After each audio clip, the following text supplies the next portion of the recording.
الذين آتيناهم الكتاب يتلونه حق تلاوته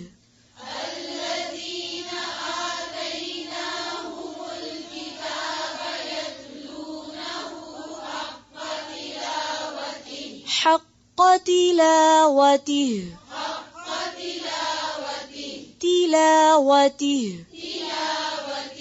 أولئك يؤمنون به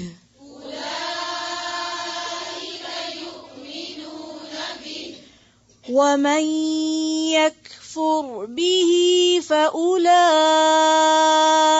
هم الخاسرون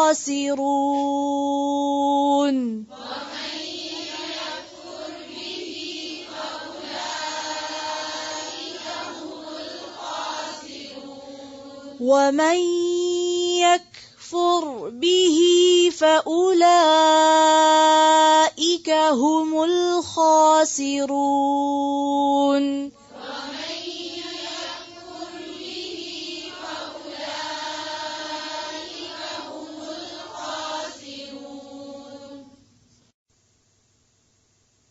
الذین وہ لوگ آتیناہم دی ہم نے ان کو الکتاب الکتاب یتلونہ وہ پڑھتے ہیں اس کو حق تلاوتی ہی جیسے اس کے پڑھنے کا حق ہے. اولئک یؤمنون بہ یہی لوگ اصل میں اس پہ ایمان لاتے ہیں. ومن یکفر بہ اور جو اس کا انکار کرے گا فاولئک هم الخاسرون تو وہی لوگ نقصان اٹھانے والے ہیں. اپنا ہی نقصان کریں گے جو نہیں پڑھیں گے، جو اس کا حق ادا نہیں کریں گے. الذین آتیناہم الکتاب وہ لوگ جن کو دی ہم نے کتاب، الکتاب یتلونہ وہ پڑھتے ہیں اس کو کیسے، حق تلاوتی ہی جیسے اس کو پڑھنے کا حق ہے. اولئک یؤمنون بہ یہی لوگ اس پر ایمان لاتے ہیں. تو سوال ہے کہ کتاب پر کون ایمان لاتے ہیں؟ ہمیں کہا گیا نا کہ یؤمنون متقی لوگ جن کی صفت کیا بتائی گئی تھی، والذین یؤمنون بما انزل الیک وما انزل من قبلک. تو اب ایمان لانے کا معنی بتایا جا رہا ہے کہ ایمان کس چیز کا نام ہے، ایمان کس کو کہتے ہیں، کتاب پر ایمان کا مطلب کیا ہے، کس کو مومن کہا جا رہا ہے، کتاب پر ایمان لانے والا کون ہے.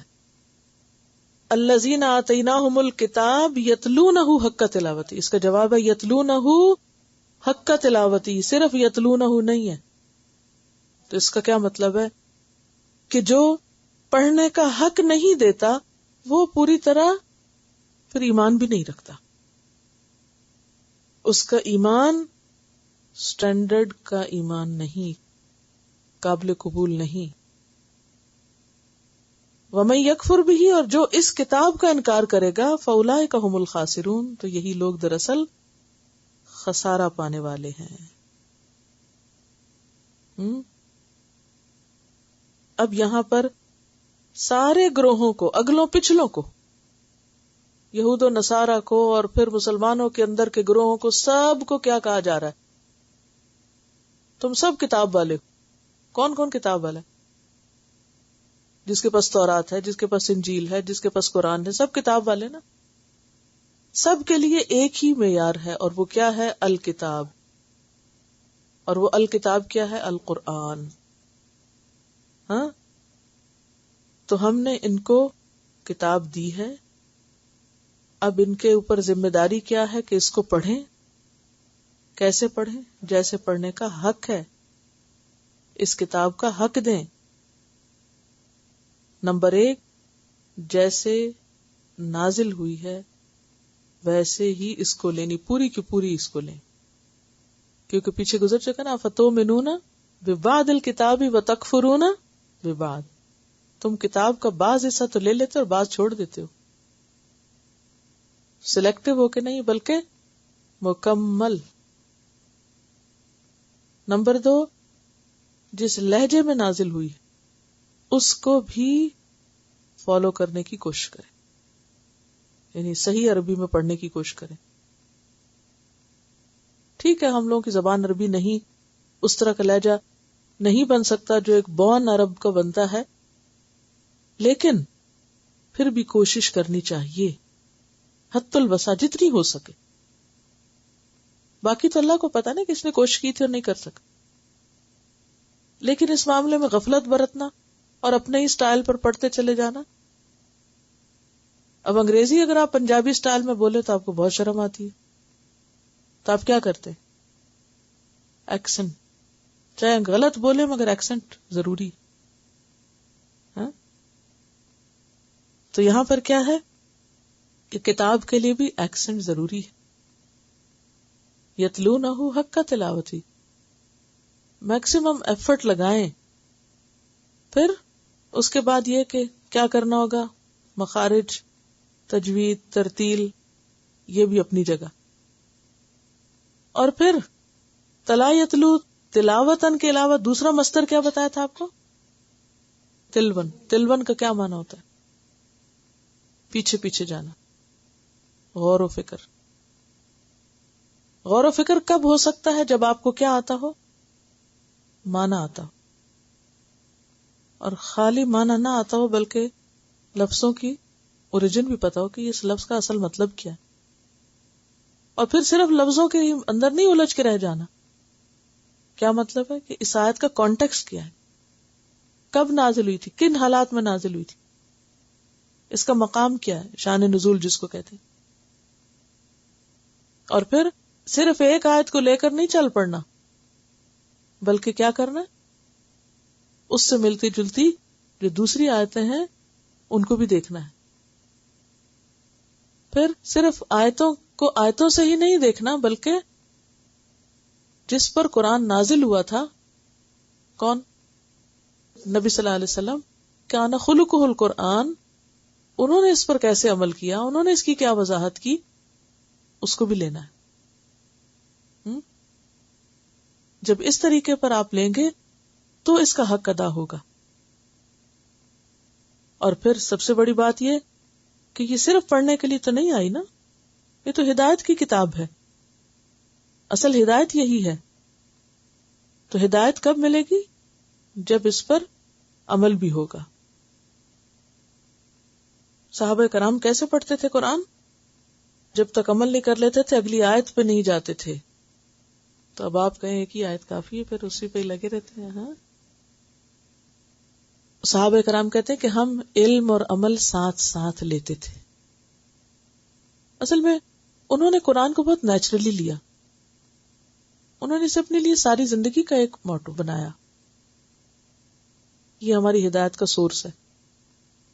زبان تو ان کی اپنی تھی، سمجھتے تھے اس کو. آپ کو معلوم ہے کہ نبی صلی اللہ علیہ وسلم کے زمانے میں کس چیز کا عروج دورہ تھا؟ شعر و شاعری کا، زبان دانی کا. تو بچہ بچہ ان کا زبان کا ماہر ہوتا تھا، اور وہ اپنے بچوں کو شہر سے باہر مکہ میں، چونکہ ہر طرح کے لوگ آتے تھے نا وہاں، حج اور عمرہ وغیرہ ہوتا تھا، تو جو مکہ کا جو شہر تھا اس میں چونکہ بہت سے اور کلچرز انوالوڈ تھے، تو مکہ کے لوگ یہ سمجھتے تھے کہ ہمارے بچے اگر مکہ میں رہ کے پلے تو ان کی زبان صحیح نہیں ہوگی. تو وہ زبان کی درستگی کے لیے بچوں کو کہاں بھیج دیتے تھے؟ دودھ پلانے کے لیے سبربز میں بھیج دیتے تھے.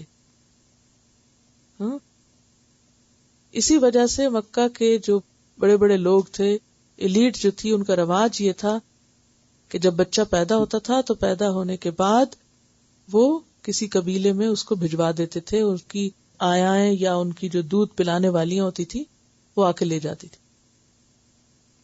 اور جب تک بچہ بولنا نہیں سیکھ لیتا تھا وہ وہیں رہتا تھا، صحرا کی آب و ہوا میں رہتا تھا، اور صحیح لغت یا صحیح زبان سیکھتا تھا جو کسی بھی قسم کی مداخلت سے پاک ہو. ہماری طرح تھوڑی کہ آدھی اردو بولیں تو آدھی انگریزی، اور انگریزی بولیں تو آدھی اردو ہے بیچ میں. کوئی ایک زبان بھی اپنی نہیں. کتنی زبان خراب ہو چکی ہے، خصوصاً ہم اردو بولنے والوں. سیدھا ایک جملہ اگر کہیں نا کہ صرف ایک جملہ ایسا بولو جس میں کسی اور زبان کا کوئی لفظ نہ ہو، تو ہم نہیں بول سکتے.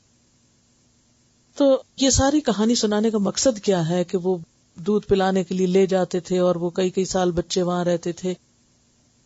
بتانے کا مقصود یہ ہے کہ ان کے ہاں جو پڑھی لکھی کلاس یا جو ایلیٹ کلاس تھی یا جو رولنگ طبقہ تھا ان کا یا جو بڑے لوگ تھے, ان کے ہاں یہ بہت عیب کی بات تھی کہ ان کو اپنی زبان نہ آتی ہو. ہمارے لیے تو عیب کی بات ہے نا اگر انگریزی نہ آتی ہو, لیکن ان کے ہاں عیب کی بات یہ تھی کہ ان کو اپنی زبان نہ آتی ہو. اور اس میں وہ بہت مہارت رکھتے تھے اور شعر و شاعری کے ماہر ہوتے تھے. تو اس دور میں قرآن نازل ہوا جس نے سب کو عاجز کر دیا, کوئی اس کے مقابل نہ لا سکا. ہاں؟ اب ان لوگوں پر جب قرآن نازل ہوا تو وہ قرآن سمجھتے تھے کیونکہ زبان سمجھتے تھے, زبان کے ماہر تھے, تو ایک ایک لفظ کو وہ محسوس کرتے تھے, اسی لیے چھپ چھپ کے بھی سنتے تھے. اب اس کے بعد کیا ہوا, بہت سے غیر عرب مسلمان ہوئے, نان عربس. اب یہاں آ کر پھر وہ لہجے بدلنے لگے اور پھر اعراب کی ضرورت پیش آئی, پھر آگے اس میں ترقی ہوتی گئی اور اب معاملہ ہم تک آ پہنچا کہ ہم بالکل اس سے بیگانے ہو گئے. ہمارے لیے بھی اصل یہی ہے, کیا کرنا ہے؟ الذین آتیناہم الکتاب یتلونہ حق تلاوتی اولئک یؤمنون بہ. اس پر اپنے آپ کو پرکھیں. ومن یکفر بہ, اور جو اس بات کا انکار کرے گا یا اس کے پڑھنے اور سمجھنے سے, فاولئک ھم الخاسرون, وہ اپنا نقصان کرے گا. قرآن کا نہ پڑھنا خسارے کا باعث. ہم اس وقت پڑھ رہے ہیں نا تو بعض اوقات ایسے لگتا ہے جیسے کسی پہ احسان کر رہے ہو نا, یا سمجھ رہے ہو کہ ہم کوئی ایکسٹرا کوالیفیکیشن حاصل کر رہے ہیں. یہ ہماری بیسک ریکوائرمنٹ ہے, کوئی ایکسٹرا کوالیفیکیشن نہیں ہے. بعض لوگ پوچھتے ہیں قرآن پڑھ کر کیا کروں گے؟ ان سے کوئی پوچھے کہ نہ پڑھ کر کیا نقصان ہے, پتا ہے؟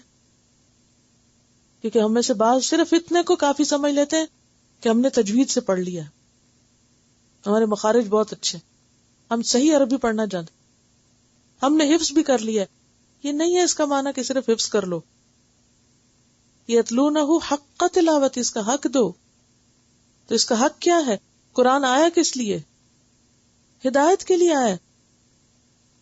تو اگر کوئی اس سے سب کچھ لے, برکتیں بھی لے اور بھی سب لے, صرف ہدایت نہ لے, تو کیا اس نے حق ادا کر دیا؟ نہیں. اس پر ایک نظم بھی ہے, قرآن کی فریاد, پڑھ کے سنا دیتی ہوں کہ لوگوں نے حق کا تلاوت ہی کا مطلب کیا سمجھا ہوا ہے, کس طرح حق کا تلاوت ہی ہو رہا ہے. طاقوں میں سجایا جاتا ہوں, یعنی شیلف پہ رکھا جاتا ہوں. آنکھوں سے لگایا جاتا ہوں. کبھی صاف کرے شیلف تو اتار کے کس کر لیتے ہیں, آنکھوں سے لگا لیتے ہیں. تعویذ بنایا جاتا ہوں, کوئی مشکل پیش آئے تو اس میں سے کچھ آیت لکھ کے تو لپیٹ کے پہن لیتے ہیں, وہ پڑھتے نہیں. دھو دھو کے پلایا جاتا ہوں. بعض لوگ پلیٹوں پہ یا تعویذوں پہ لکھ کے پھر اس کو بوتل میں ڈال دیتے ہیں اور پھر اس کو پیتے رہتے ہیں. جزدان حریر و ریشم کے, حریر کس کو کہتے ہیں؟ ریشم کو. پھول ستارے چاندی کے, یعنی جو اس کا غلاف بناتے ہیں یا اس کی بائنڈنگ ہوتی ہے بہت ہی چمکدار اور بہت خوبصورت ہوتی ہے. پھر عطر کی بارش ہوتی ہے, خوشبو میں بسایا جاتا ہوں. یعنی اتنی محبت ہے ہمیں اس سے کہ خوب خوشبو وغیرہ لگا کے بھی رکھتے ہیں. جیسے کسی طوطے مینا کو کچھ بول سکھائے جاتے ہیں, اس طرح پڑھایا جاتا ہوں, اس طرح سکھایا جاتا ہوں. کبھی طوطا پالا آپ نے, یا طوطے کو کبھی سکھایا ہو کچھ؟ تو بچوں کو قرآن کیسے پڑھا دیتے؟ جیسے طوطے کو بغیر سمجھ کے لفظ رٹائے جاتے ہیں, ایسے ہی بچوں کو کیا کرتے ہیں, طوطے کی طرح سکھاتے رہتے ہیں, رٹاتے رہتے ہیں. کچھ قول و قسم لینے کے لیے تکرار کی نوبت آتی ہے, یعنی جب جھگڑا ہو جاتا ہے پھر میری ضرورت پڑتی ہے, ہاتھوں پہ اٹھایا جاتا ہوں, یعنی پھر قسم اٹھانے کے لیے لے لیتے ہیں اس کو. دل سوز سے خالی رہتے ہیں, آنکھیں ہیں کہ نم ہوتی ہی نہیں, یعنی دل پہ نہیں اترتا, نہ ہی دل پہ کوئی اثر ہوتا ہے, نہ ہی آنکھوں سے آنسو آتے ہیں پڑھ سن کے. کہنے کو میں ایک ایک جلسے میں پڑھ پڑھ کے سنایا جاتا ہوں. یعنی بڑی بڑی گیدرنگز میں قرآن پڑھا جاتا ہے. شروع میں عموماً تقریب کے تلاوت ہوتی ہے, لوگ جلدی جلدی سر ڈھانک لیتے ہیں, اور پھر اس کے فوراً بعد جو جی چاہتے ہیں کرتے ہیں. نیکی پہ بدی کا غلبہ ہے, سچائی سے بڑھ کر دھوکا ہے. ایک بار ہنسایا جاتا ہوں, 100 بار رلایا جاتا ہوں. یعنی قرآن فریاد کر رہا ہے نا کہ اتنی میری مخالفت ہوتی ہے, اتنی میری باتوں کی تردید ہوتی ہے, یا میرے خلاف لوگ چل رہے ہیں کہ دیکھ دیکھ کے روتا ہوں. یہ میری عقیدت کے وعدے, عقیدت مجھ سے ہے. قانون پہ راضی غیروں کے, باتیں اوروں کی اہم ہیں. یوں بھی مجھے رسوا کرتے ہیں, ایسے بھی ستایا جاتا ہوں. کس بزم میں میرا ذکر نہیں, کس عرس میں میری دھوم نہیں. یعنی ہر جگہ قرآن کوٹ کیا جا رہا ہے دلیل کے طور پر. پھر بھی میں اکیلا رہتا ہوں, پھر بھی میں اکیلا رہتا ہوں, مجھ سا بھی کوئی مظلوم نہیں. اب دیکھیں کہ آپ سب کے گھر میں قرآن ہے, قرآن کلام ہے. اسے پڑھنا, اسے پڑھانا, اسے سننا, اسے سنانا, اس سے ایک تعلق ہر گھر کی ایک جان اور ایک روح ہونی چاہیے. لیکن ہمارے گھروں میں قرآن اکیلا رہتا ہے اور ہم سب مل کے گپ شپ کرتے ہیں, اس میں قرآن نہیں ہوتا. یہ قرآن کی فریاد ہے کہ میرے ساتھ کیا کیا جا رہا ہے. اور یہ کون کر رہا ہے؟ الذین آتیناہم الکتاب, جن کے پاس یہ ہے. اور اکثریت تو زمین پر ان لوگوں کی جن کے پاس ہے ہی نہیں. اور اس زمین کے لوگوں کے لیے یہ اللہ تعالی کا فائنل میسج ہے کہ یہ ہے طریقہ جس کے مطابق تم زندگی بسر کر کے میرے پاس واپس آؤ گے تو جنت جیسا انعام ملے گا. قرآن کہاں ہے اور ہم کدھر جا رہے ہیں اس کے بغیر؟ اور پھر بھی مطمئن ہے کہ ہم سب ٹھیک کر رہے ہیں. تو جب تک اس کا حق نہیں دیں گے کامیابی نہیں ہو سکتی. ٹھیک ہے نا؟ ایمان مکمل نہیں ہو سکتا. تو قرآن کا پڑھنا کوئی زائد کام نہیں ہے یا کوئی فارغ لوگوں کا کام نہیں, یہ تو سب کی ذمہ داری ہے, کیونکہ اس سے ہمارا ایمان اور ہماری کامیابی وابستہ ہے. اولئک علی ھدی من ربہم واولئک ھم المفلحون. کس کے لیے ہے؟ ذالک الکتاب لا ریب فیہ ھدی للمتقین کو تھام لیں.